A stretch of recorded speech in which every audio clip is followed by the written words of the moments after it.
How's it going, everyone? It's me, Taylor, and I'm back on my channel. It's been a long time since I've sat in front of a camera and talked to you guys about books. It's just been a very hectic first semester at a new college that I just haven't had time to sit down and record much because of school and also starting a new job. But everything's been going great lately. I've been acing basically all my classes, and I'm doing really well at work and picking up things very fast at Barnes & Noble, so all has been well, but I have not stopped reading, so that's one thing. Today I'm bringing to you a bunch of reviews of books that I've read since the last time I did a wrap-up on this channel. I'm just going to go through every book that I've read so far from the middle of the summer to now, currently, and I'm going to give you my thoughts on that book, but I'm not going to give any spoilers, and if I do give any hint of spoilers, I will make sure to tell you beforehand. So let's get started with the first book that I read, and that book is Lady Renegades by Rachel Hawkins, and actually I never finished this book, and there's a reason I never finished the book. I got pretty far into it. I got to chapter 25, and it's almost to the end of the book, but I was not enjoying this book at all, that I just could not finish it, and I looked up to see what happened in the end, and it pissed me off so much that I didn't want to finish reading it. So on Goodreads, I gave this one a 1 star out of 5, and it just did not enjoy this book at all. This series started off so good, and then the second book was just okay, and this book just was such a disappointment, especially because it is the last book in the trilogy, that I'm not going to look back on this series as a good experience. After I put down Lady Renegades, I picked up the final book in the Selection series by Kiara Cass, and that is The Crown, which is the second book in her kind of companion series to the Selection trilogy, which was The Heir and The Crown, which is the last book. And again, this was a disappointment. I did finish this book though, but I was disappointed in the end. I gave it 2 stars out of 5, so it's still pretty bad. The only reason I got 2 stars was probably because I enjoyed the series as a whole, honestly. Even though I have a love-hate relationship with this series, I end up looking back on it and saying, like, I enjoyed myself, but this series makes me so frustrated every time that I read it. This book made me frustrated the most because the ending was just not as satisfying as I thought it was going to be. So yeah, at least I finished it. I will say one thing. The Heir and The Crown made America, the character, look like nothing compared to her daughter Evelyn, who was just a pain in the butt the entire time I was reading this. After I read those two, I stopped reading for a while because after those 2 books, I was just kind of disappointed in everything I was reading. And then finally, I picked up a good book. I knew Rick Riordan never lets me down. The Hidden Oracle, the first book in the Trials of Apollo series by Rick Riordan. Of course, I was going to love this book. It's Rick Riordan. I have loved everything he's written so far, and this did not disappoint at all. Basically, what this book is about is the character of Apollo, the god from the Percy Jackson and the Olympian series, gets punished by Zeus and turned into a mortal. So he is human, and he comes down to Earth, and he basically has to try and figure out how he can become a god again, and his trials on that. So that's why it's called the Trials of Apollo. He goes under the service of a demigod. Her name is Meg, and Meg is a 12-year-old little girl, and it's just so funny to see the interactions between Apollo and Meg, and Apollo is so funny in human form. He's exactly the same as he was when he was a god. He's all worried that his human form is not as pretty as his normal form. He's like, oh my gosh, I have acne. This is the end of the world. It was so funny, and the ending of this was just so epic, and it sets up for this big series that I cannot wait to see how this ends and how this plays out. We get to see a character from one of our previous series that's going to be a big role in the next book, and I'm really excited because it's a character that I wanted to know what happened to that person ever since that series ended. I'm not going to say who because I don't want to spoil it for any of you, but it's one of my favorite characters, and I just am so excited for what's coming up next. I gave Trials of Apollo 5 out of 5 stars, of course. What else could I have given it?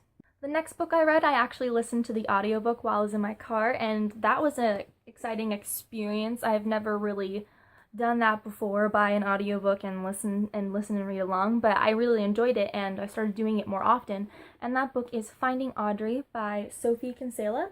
And this book is basically about this girl Audrey who has gone through a traumatic experience where she has now developed social anxiety, and basically she wears these sunglasses because she can't really look people directly in the eye, and wearing her sunglasses is like a shield for her. And this is about her journey into becoming more of herself and finding who she really is, and also coming to terms with her problems that she has. And I really enjoyed it, and there's a little cute love story woven into it. It's not the main part of the story, but it's a subplot that I just enjoyed so much. I gave this 4 stars. The only reason I got 4 stars was because I didn't enjoy it as much as I usually enjoy books, but it was an enjoyable read that I don't look back badly on it. The next book I picked up was Me, Earl, and the Dying Girl by Jessie Andrews. I read the first half of it while I was here at home, and I read the second half on a road trip when I was going up to chaperone my church's youth group at their church camp, which was very fun, and that was probably the last time I talked to you guys, but that was just a big trip that I enjoyed so much. And I read the rest of this book on the way up and enjoyed it fully, and it was just a good beginner to a great week that week. This book is about a boy named Greg, and his mother makes him befriend this girl who has been diagnosed with leukemia. Her name is Rachel. And Greg is kind of like not looking forward to this the entire time, but then after so many encounters with Rachel, he becomes to really like her as a friend, and the friendship that they make and they develop is just so adorable, and it's very platonic. It's really funny how one of the scenes in here, he mentions that he's like, if this were a normal teenage movie, we'd be making out on the couch and having sex right now. He just has a very snarky and sarcastic kind of attitude and way that he looks at things that it makes it very enjoyable to read. But I did not enjoy this book as much as a lot of other people enjoyed it. They all said it was going to be really funny, and I didn't really laugh at this book that much. And I did watch the movie after I finished reading it. The movie was pretty good as well, but I just didn't enjoy it as much as the others. I thought it was an okay book, so I gave it 3 stars out of 5. The next book that I picked up is probably one that everyone read this year and everyone was looking forward to for a long time, and that is, of course, Harry Potter and the Cursed Child, which is technically not a book, it is a play, but it's the play in script form in this book. And honestly, I'm gonna say I gave it 4 stars out of 5. I did not give it the full 5 stars. And that's because when I read it, it didn't feel like J.K. Rowling's writing, honestly. It felt like I was reading fan fiction, because I have read fan fictions where something like this has happened. There are a few things that I did enjoy in this book. I very much enjoyed the character of Scorpius Malfoy. He was my absolute favorite character in this whole book. I love Draco Malfoy from the movies, and I love Draco Malfoy and his son Scorpius in this book. Draco made me laugh so much in this book. When he and Harry had their little duel, he called Harry an old man, and Harry's just like, we're the same age. And how Draco, he's supposed to have a ponytail. It's just so funny. And Scorpius, I feel like Scorpius was more of a main character in this book than Albus was. And that just made me love him even more. So yeah, I gave this book 4 out of 5 stars just for the fact that it just didn't read like J.K. Rowling, and I can really tell that she didn't write this by herself. So that's the only reason I gave this 4 stars. I did enjoy it. It went by really fast, and it just sounded like a fan fiction. That's all I can really say about it. The next book that I read is a big one. It is the sequel to A Court of Thorns and Roses, and that is A Court of Mist and Fury by Sarah J. Maas. This is the second book in her series about fairies. So like I said, this is a second book in a series, so I can't really say much about it without spoiling the plot of the first book. So if you have not read A Court of Thorns and Roses, you can mute the screen until I put the book down. So A Court of Mist and Fury, basically it picks off right where we left off from the last book. Feyre is with Tamlin, and her and Tamlin are about to get married, and she's just hating everything. Then we go into her having to go and spend a week each month with Rhysand in the Night Court, and honestly, those were my favorite parts of this book. I love Rhysand. He's one of my favorite characters in this series. He was one of my favorite characters in the first book, but now he's even more of one of my favorite characters.